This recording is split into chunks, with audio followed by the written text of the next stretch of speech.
আজ ভয় না যে মরু, জাদুরি কাঠি ছুঁয়ে দিল যেন এক মরু। এটাই হলো আলম হাসানের ৫ নাম্বার বউ, যাকে মুক্তাকে ডিভোর্স না দিয়ে এই মেয়েকে বিয়ে করেছে।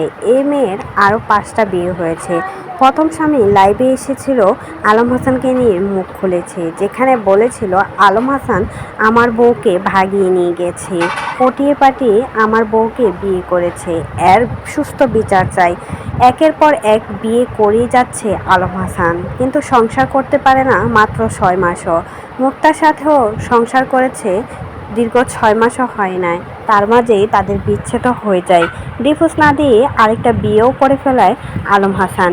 বউ ছাড়া যেন থাকতেই পারে না বেচারা আলম হাসান, তার জন্যই কিন্তু একের পর এক বিয়ে করেই যাচ্ছে।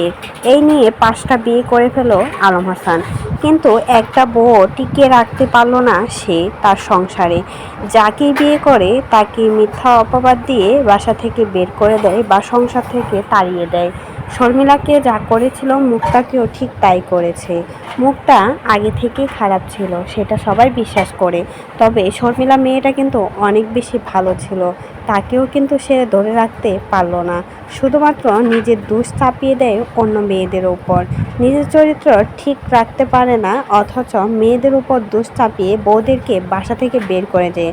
যখন বিয়ে ব্যবসা কমে যায় তখনই আরেকটা নতুন বউ বিয়ে করে নিয়ে আসে। এবার বিয়ে করেছে, তবে প্রকাশ করে নাই, কিন্তু যাকে বিয়ে করেছে তার হাজব্যান্ড লাইভে এসে এবার সরাসরি আলম হাসানকে নিয়ে মুখ খুললেন আর বললেন আমার বউকে সে পটিয়ে পাঠিয়ে নিয়ে গেছে, আমার সাথে এখনও ডিভোর্স হয় নাই, ডিভোর্স না দিয়ে আলম হাসানকে বিয়ে করেছে।